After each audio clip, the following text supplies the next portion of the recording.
Kuasa hukum pemohon ada yang Kami akan diwakili oleh Saudara Henry Yosodiningrat dan Saudara Andi Ignatius yang mulia. silakan Pak Henry.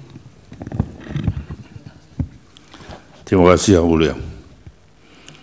Saudara ahli, pada tanggal 7 November 2023, Majelis Kehormatan Mahkamah Konstitusi membacakan putusan nomor 02 garis miring MKMK garis miring L 11/11/2023 yang menyatakan bahwa Hakim Konstitusi Anwar Usman melakukan pelanggaran berat terhadap etika karena mengadili dan memutus perkara nomor 90 garis miring PUU garis datar 21 garis miring 2023 dengan potensi benturan kepentingan yang kemudian memberikan keuntungan pada kerabatnya, yaitu Gibran Raka Buming Raka.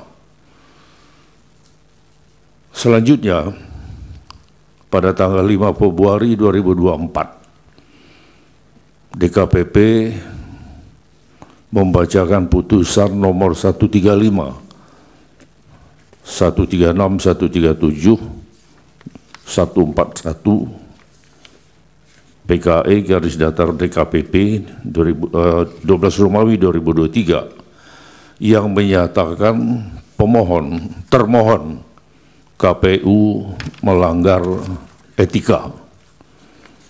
Bahkan ketuanya diberikan sanksi peringatan keras terakhir karena termohon menerima pendaftaran Gibran Raka Buming Raka tanpa terlebih dahulu melakukan perubahan peraturan KPU nomor 19 tahun 2023.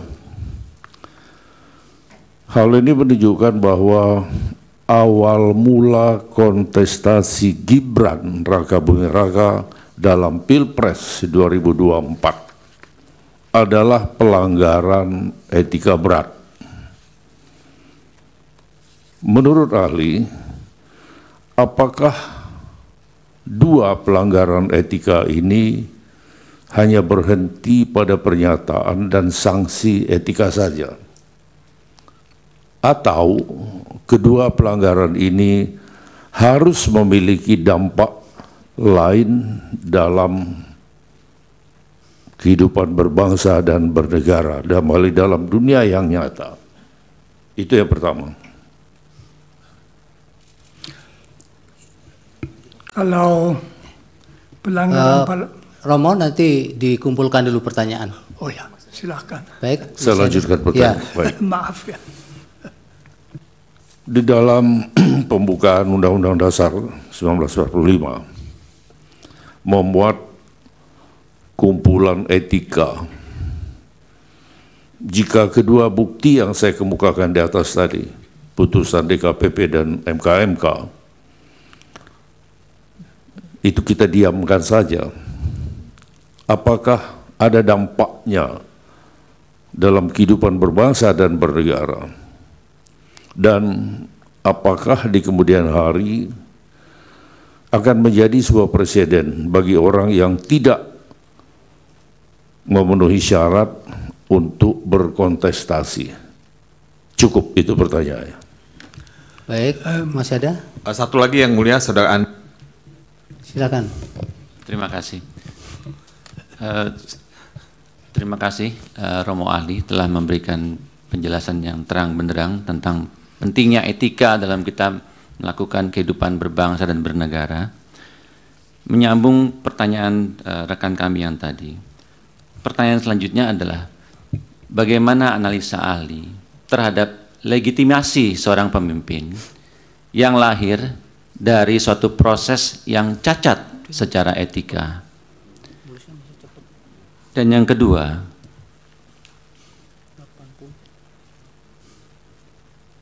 jika proses etika atau keputusan etika tadi tidak ditindaklanjuti, apakah proses hukum bisa melakukan koreksi terhadap adanya pelanggaran-pelanggaran etika yang terjadi berulang kali, agar di kemudian hari perjalanan kita dalam berbangsa dan bernegara tidak yang kemudian dibagi-bagikan oleh Presiden tanpa melibatkan pejabat kementerian yang berwenang untuk hal itu.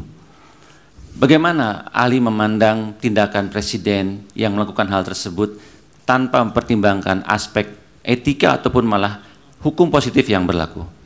Cukup yang mulia. Baik, dari termohon ada? Cukup? Pihak terkait? Saudara Hotman dan saya akan mengajukan pertanyaan. Baik, silakan. Ya, terima kasih. Pak Romo, pertanyaan pertama saya adalah tadi Bapak mengatakan presiden yang baik. Kalau ada presiden di tahun 2021 membagikan bansos dan pelinsos sebesar 408 triliun.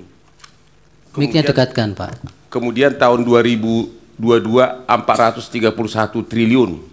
Ya. Jadi tahun 2021 408 triliun, tahun 2022 431 triliun. Apakah itu pemerintah yang baik yang membantu fakir miskin? Tadi kan Bapak menyinggung soal fakir miskin. Pada waktu itu nggak ada pemilu, tapi sudah 400 lebih bantuan pansos dan pelinsos. Yang kedua, tadi Romo mengatakan bahwa presiden seperti pencuri di kantor ngambil duit dibagi-bagikan. Presiden mengambil uang bansos untuk dibagi-bagikan. Apakah Romo mengetahui bahwa bansos yang dibagikan itu sudah ada datanya berdasarkan DTKS, yaitu data terpadu kesejahteraan sosial, dan satu lagi PTKE, pensasaran percepatan penghapusan kemiskinan ekstrim. Data penduduk itu sudah ada semuanya. Presiden hanya simbolik di awal membagikan bansos sesuai dengan data yang sudah ada di kementerian masing-masing. Selanjutnya dilanjutkan oleh kementeriannya. Jadi presiden tidak pernah membagikan bansos di luar data yang sudah ada, DTKS dan P3KE sesuai dengan data kementerian. Dari mana Pak Romo tahu bahwa presiden itu seolah mencuri dari uang bansos lain untuk dibagi-bagikan? Padahal Pak Romo tidak tahu praktek pembagian data itu sudah ada datanya lengkapnya. Data lengkapnya yaitu namanya KPM, keluarga penerima manfaat. Namanya semua ada di situ. Mohon izin majelis karena ahli bukan ahli bansos atau Ya, sudah tadi pertanyaan sudah. Pertanyaan saya. Pertanyaan Pak Hotman yang kedua juga sudah bisa ditangkap, Pak. Ya, karena tadi Jangan kan diulang-ulang. beliau mengatakan presiden seolah-olah pencuri mengambil uang untuk bansos, makanya saya tanya, itu dia tidak ambil tapi ada datanya semua. Iya, sudah. Terima Itu kan kasih. sudah. Iya, baik. Dari Prof. Yusril. Terima kasih yang mulia. Saudara ahli, kita paham dalam filsafat bahwa etik adalah filsafat tentang moral, filsafat tentang praksis manusia. Apa yang dikatakan Immanuel Kant, du sollst nicht, apa yang harus, apa yang wajib, apa yang tidak wajib. Kant mengatakan bahwa norma-norma moral semacam itu tidak dibentuk oleh manusia, oleh satu lembaga atau negara atau apapun, tapi sesuatu yang lahir dari konsen manusia, dan karena itu dia tahu mana yang salah, mana yang benar, mana yang baik, mana yang buruk. Kalau kita mengikuti filsafat semacam itu, kita sampai pada kesimpulan bahwa norma etik sebenarnya lebih tinggi daripada norma hukum. Bukankah Aquinas mengatakan bahwa norma hukum yang bertentangan dengan norma moral tidak pantas dianggap sebagai suatu norma hukum? Itu dalam semua teologi yang tentu Romo lebih paham daripada saya. Pertanyaannya, pada sisi lain kita mengenal teori tentang hierarki perundang-undangan, hierarki norma di dalam hukum itu sendiri. Kita mengenal ada norma yang lebih tinggi, yang bersifat lebih mendasar, ada norma menengah, ada norma rendah, ada norma yang bersifat pengaturan-pengaturan teknis. Saya agak khawatir Romo confuse, Romo. antara etik dalam filsafat dan etik yang dibicarakan dalam forum ini, yaitu etik yang terkait dengan kode etik yang menjadi kewenangan dari Mahkamah MK, jadi kewenangan DKPP untuk melakukan pemeriksaan dalam satu proses peradilan etik. Etik seperti itu, saudara saksi, agak berbeda dengan etik yang kita pahami dalam filsafat, dan berbeda konteksnya dalam hierarki norma-norma. Kalau merujuk kepada Kant, merujuk kepada Aquinas, merujuk kepada Ibnu Hazm atau Imam Ghazali, Prof. Yusuf terlalu lama. teks di mengantarnya. atas. Pertanyaan apa? Ya, pertanyaan akan segera. Tapi kode etik yang sekarang ini adalah kode etik yang diperintahkan oleh undang-undang. Dalam undang-undang MK, dalam undang-undang KPK, dalam undang-undang advokat. Dan itulah yang diadili, yang dijadikan dasar mengadili pelanggaran kode etik. Bukan pelanggaran kode etik seperti yang dipahami oleh Immanuel Kant dan Thomas Aquinas.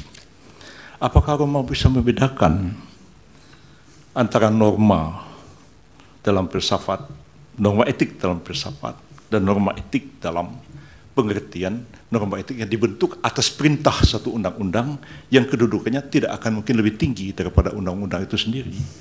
Persoalannya adalah, apakah pelanggaran etik dari filsafat membawa implikasi kepada penyelenggaraan negara harus begini seperti yang Romo katakan, ataukah pelanggaran kode etik sebagai code of conduct di dalam norma etik yang dijadikan dasar keputusan DKPP dan MK, apakah itu akan menggeser satu keputusan yang didasarkan atas norma undang-undang? Mohon Romo jelaskan persoalan ini. Baik, dari Bawaslu ada pertanyaan? Dari Hakim yang mulia Prof. Arief, silakan Prof. Baik, terima kasih Yang Mulia Ketua.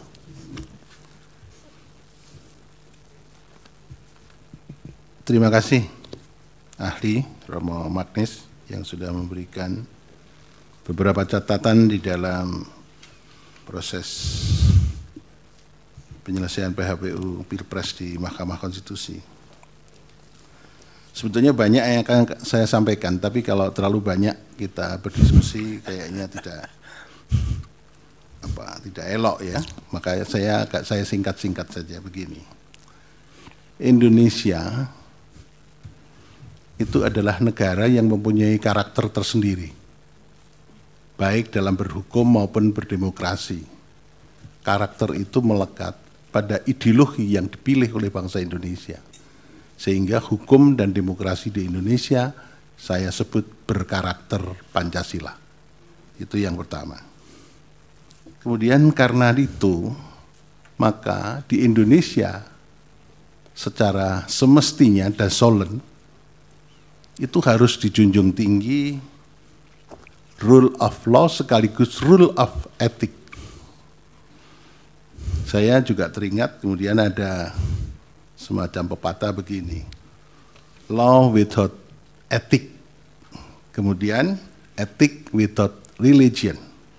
Nah sekarang kaitannya dengan persoalan konkret. Bagaimana berhukum dan berdemokrasi di Indonesia dengan acuan-acuan ideologi dan filsafati yang demikian ini. Terima kasih Romo. Silakan Romo dijawab. Terima kasih. Pertama mohon perhatian bahwa otak saya berumur 87 tahun. Berarti belum tentu saya Ya, semaksimalnya Romo masih bisa. ingat semua pertanyaannya. Kalau saya mulai dari belakang, tentu saja bagi Indonesia etika, kesadaran akan nilai sejak permulaan merupakan salah satu unsur yang mempersatukan suatu masyarakat yang amat majemuk. Mulai dari penolakan penjajahan, dari persatuan perasaan kita satu bangsa, dari kesediaan saling menghormati dalam Pancasila. Jadi etika memang amat penting dan tentu juga harus terlaksanakan dalam rangka hukum. Lalu pertanyaan, apakah ada perbedaan antara etika dan etika di dalam rangka hukum? Tentu saja tidak. Tetapi suatu ketentuan etis yang tidak dirumuskan dalam hukum memang tidak bisa ditindak oleh yudikatif, oleh para hakim sistem yudikatif suatu negara itu. Itu menjadi unsur untuk menilai, unsur bagaimana kualitas seseorang atau juga suatu lembaga dinilai. Dibantu kalau suatu bidang merumuskan kode etik. Karena lalu kode etik itu merumuskan dalam poin-poin yang relevan hal-hal yang perlu diperhatikan. Jadi memang pelaksanaan para hakim dalam sistem yudikatif mesti atas dasar undang-undang. Di situ muncul pertanyaan yang di Jerman muncul keras sesudah runtuhnya Hitler. Apakah hakim boleh mendasarkan diri pada suatu ketentuan hukum yang harusnya diketahui ya. Tidak berarti ada susunan resmi, tidak boleh dipakai. Ada hakim yang sesudah Perang Dunia Kedua dihukum karena menjatuhkan vonis atas dasar hukum yang berlaku, misalnya hukuman mati. Jadi masalah hukum kodrat itu sudah over. Sekurang-kurangnya kita mempunyai hak-hak asasi manusia yang sekarang juga ada dalam undang-undang dasar kita. Diharapkan bahwa disadari bahwa etika tidak boleh dilanggar. Bagaimana itu masuk dalam hukum? Ini oleh ahli etika tentu tidak bisa dikatakan. Mengenai bansos, saya tidak mengatakan apapun tentang yang dilakukan Presiden Jokowi.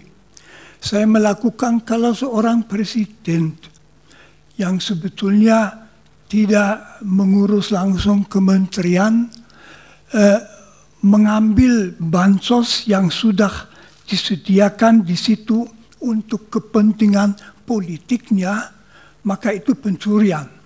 Apakah itu terjadi di Indonesia? Bukan urusan saya bukan ahli mengenai hal-hal itu. Saya hanya melihat kasus secara teoritis. Tetapi misalnya kalau dibagikan tanpa memperhatikan bahwa itu untuk para fakir miskin, ya itu saja sudah susah. Lalu mengenai dampak kalau pernyataan pelanggaran etika oleh mahkamah majelis kehormatan diabaikan.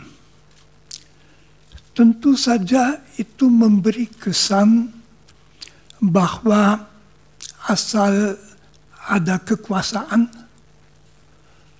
maka bukan hanya etika tetapi juga hukum tidak perlu diperhatikan. Jadi penguasa bisa mengatakan abaikan saja. Itu dengan sendirinya memperlemah sekali struktur negara seperti negara hukum. Indonesia itu adalah negara hukum dan mengabaikan pernyataan bahwa suatu keputusan merupakan pelanggaran etika yang berat.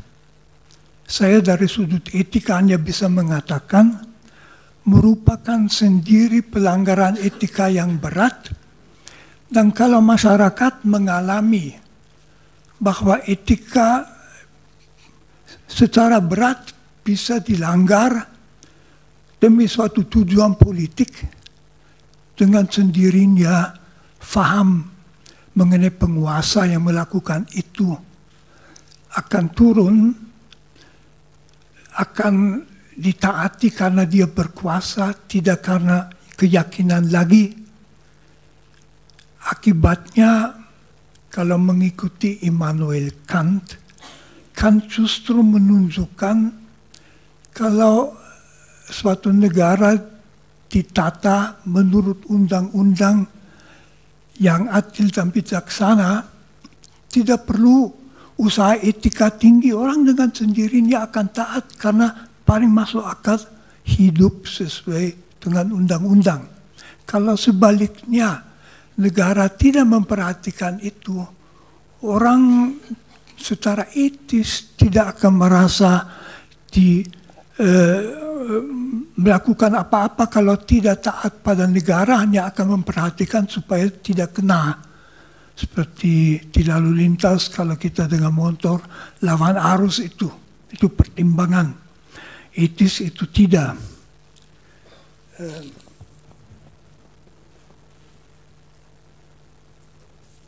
Belum tentu saya jawab semuanya. Cukup, Romo. Waktunya juga sudah habis. Ada satu majelis belum dijawab.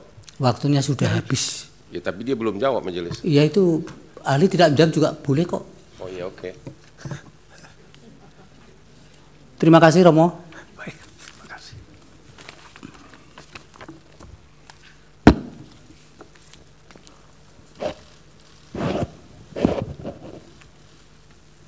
Ahli berikutnya, Pak Mahdir. Terima kasih Yang Mulia. Kami minta dihadirkan Saudara Profesor Dr. Didin S. Damanhuri. Terima kasih Yang Mulia.